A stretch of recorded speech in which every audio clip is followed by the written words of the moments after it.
आज हम लोग पढ़ेंगे आनुवांशिक रोग के बारे में। किसके बारे में? आनुवांशिक रोग के बारे में, ठीक ना। आनुवांशिक रोग होता क्या है और कितने प्रकार के होते हैं, ठीक ना। ध्यान से देखिए, कोई जल्दबाजी नहीं है, ध्यान से सुनिए। आनुवांशिक रोग जिसको बोलेंगे जेनेटिक डिसऑर्डर, क्या बोलेंगे? जेनेटिक डिसऑर्डर यानी आनुवांशिक रोग। क्या बोलेंगे? आनुवांशिक रोग। देखिए आनुवांशिक रोग वे रोग होते हैं जो माता पिता से, तो कहाँ से होते हैं? माता पिता से बच्चों में जीन या गुणसूत्रों के कुल परिवर्तन मतलब फेर बदल के कारण, मतलब किसी कारण से बदलाव हो जाने के कारण पीढ़ी दर पीढ़ी फैलते रहते हैं। ऐसे रोगों को क्या कहेंगे? आनुवांशिक रोग। ऐसे रोग को क्या कहेंगे? आनुवांशिक रोग कहते हैं। आनुवांशिक रोग कई प्रकार के होते हैं। आनुवांशिक रोग कई प्रकार के होते हैं, जैसे उदाहरण यानी जैसे haemophilia, sickle cell anaemia, Down syndrome, thalassaemia, cystic fibrosis, वर्णानुसार और कर्नल सिंड्रोम और क्लाइंट-बेल्टर सिंड्रोम आदि, ठीक ना। कि लगभग हम लोग 7 प्रकार के आनुवांशिक रोगों के बारे में पढ़ेंगे, ठीक ना। ठीक, देखिए सबसे पहले देखिए रोग तो 3 प्रकार के हमने बताया सामान्य रूप से, संक्रामक रोग, असंक्रामक रोग और आनुवांशिक रोग। संक्रामक रोग जो क्या होता है वो सब बताया गया है।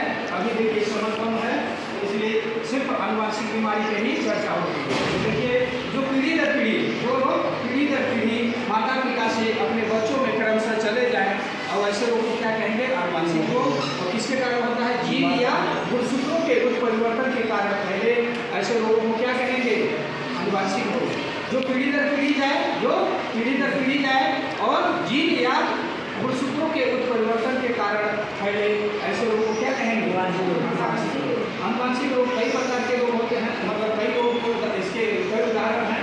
जैसे देखिए हीमोफीलिया, कोई पूछेगा कि आनुवांशिक रोग कौन कौन से होते हैं, उदाहरण बताइए 2-4 बता दीजिएगा। हीमोफीलिया, वर्णाता, सिकल सेल और डाउन सिंड्रोम, कर्नल सिंड्रोम, लिखा है सब, क्लाइंट-बेल्टर सिंड्रोम, ठीक ना। तो हम लोग पढ़ेंगे सबसे पहले हीमोफीलिया। क्या पढ़ेंगे? हीमोफीलिया। हीमोफीलिया कौन सा? हीमोफीलिया कौन सा रोग पढ़ेंगे?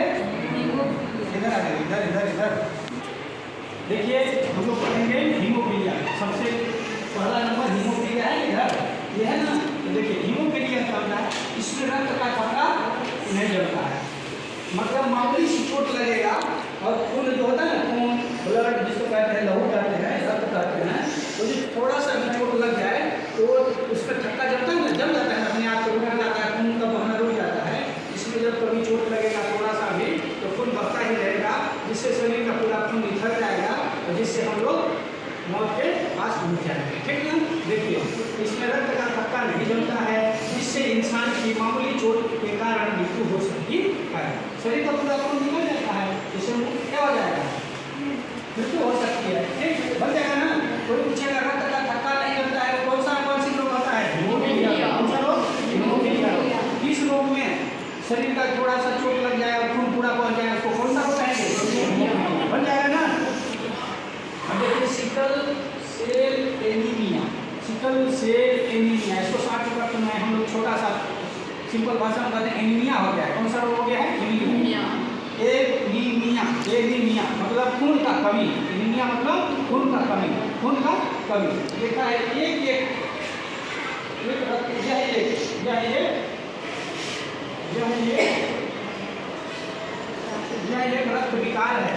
विकार है, जिसमें लाल रक्त कोशिकाएं, यह एक रक्त विकार है जिसमें लाल रक्त कोशिकाएं हंसिया क्या था? हंसिया मतलब भस्मा जानते हो ना, जो लाल रक्त कोशिकाएं जिसको बोलते हैं आरबीसी। क्या बोलते हैं? आरबीसी, रेड ब्लड सेल या कोशिका, ठीक ना। सही मतलब कोशिकाएं होती हैं। तो देखिए हंसिया के आकार की हो जाती है, जिससे शरीर में ऑक्सीजन की कमी हो जाती है, इसको क्या कहेंगे? Sickle cell anaemia. इसको क्या कहेंगे? Sickle cell anaemia. अब देखिए थैलेसीमिया, क्या दूसरा में है? तीसरा में क्या है? थैलेसीमिया। इसमें शरीर में पर्याप्त हीमोग्लोबिन नहीं बन पाता है, इसमें शरीर में पर्याप्त हीमोग्लोबिन नहीं बन पाता है, जिससे गंभीर एनीमिया हो जाती है, जिससे गंभीर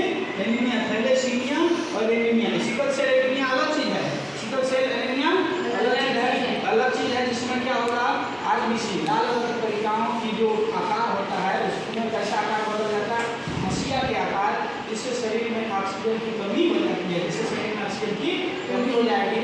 और जब शरीर में ऑक्सीजन की कमी हो जाएगी तो क्या हो जाएगा, मृत्यु हो जाएगा। अब देखिए थैलेसीमिया, इसमें शरीर में पर्याप्त हीमोग्लोबिन नहीं बन पाता है, मतलब शरीर जो खून बनाता है वो पर्याप्त खून नहीं बन पाता है, जिस कारण से गंभीर एनीमिया हो जाती है। जो शरीर में खून बनता है हड्डियों में बनता है, कहाँ बनेगा, हड्डी के अस्थि मज्जा में। जो सबसे ज़्यादा हड्डी जो फीमर है ना, शरीर की सबसे बड़ी हड्डी जांघ में, फीमर में, उसको क्या बोलेंगे, फीमर, यही खून बनता है। फिर इसके बाद ह्यूमरस बोन में, सबसे शरीर की छोटी हड्डी कान में, जिसको स्टेपिज बोलते हैं, ठीक ना।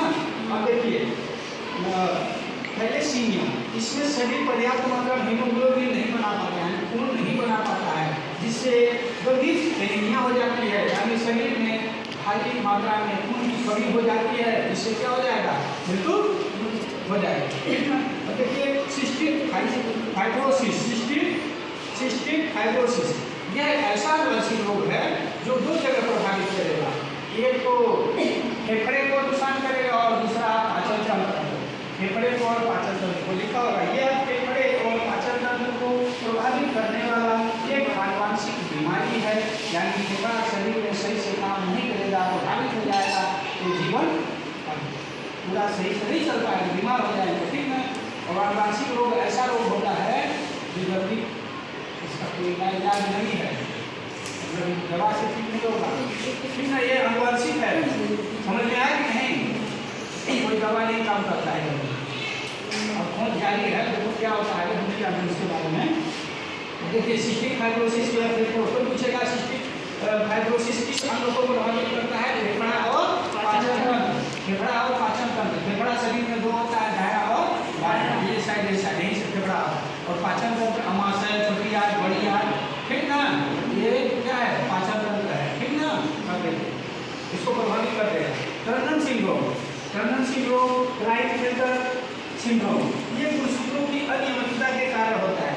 मनुष्य में गुणसूत्रों की संख्या 46 संख्या में 46 जोड़े में 23 होते हैं, लेकिन अनियमित हो जाते हैं, कहीं घट बढ़ जाए, अनियमित का मतलब घट बढ़ जाना, उसको अनियमित कहते हैं, ठीक है। तो टर्नर सिंड्रोम और क्लाइनफेल्टर सिंड्रोम में गुणसूत्रों की संख्या अनियमित हो जाती है, मतलब घट बढ़ जाती है, ऐसे लोग को क्या कहेंगे, टर्नर सिंड्रोम और क्लाइनफेल्टर सिंड्रोम। और देखिए डाउन सिंड्रोम, ये बहुत महत्वपूर्ण है, लगता है डाउन है, डाउन मतलब कम लगता है, डाउन का मतलब नीचे होता है ना, लेकिन इसमें संख्या बढ़ जाती है।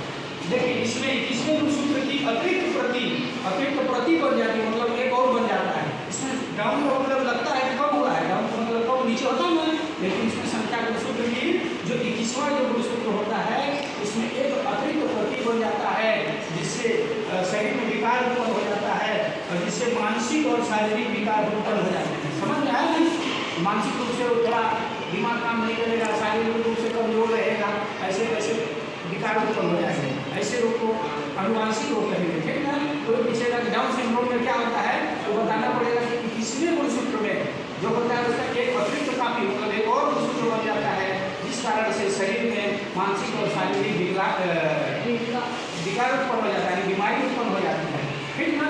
अब देखिए एक सबसे बड़ा अच्छा चीज है वर्णांता, ये सबसे मेन चीज है वर्णांता। इधर आइए, यहाँ पे इधर आइए, इधर, ठीक है सर।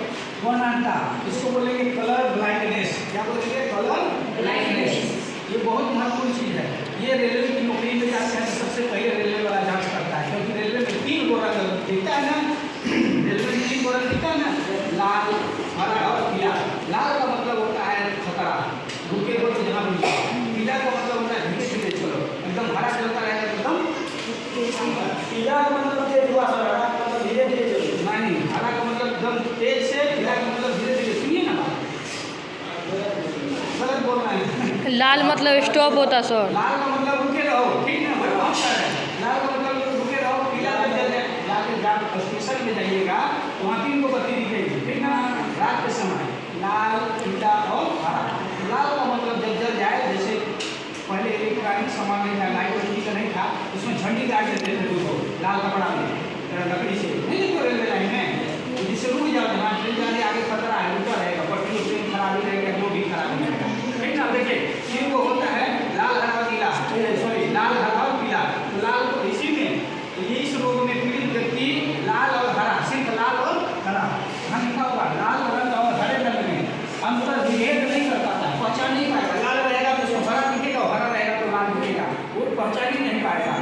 इससे खतरा हो जाएगा। इसलिए ऐसे बीमारी वाले अनुवांशिक बीमारी से पीड़ित व्यक्ति को कभी रेलवे में नहीं लेता, ठीक ना। इसलिए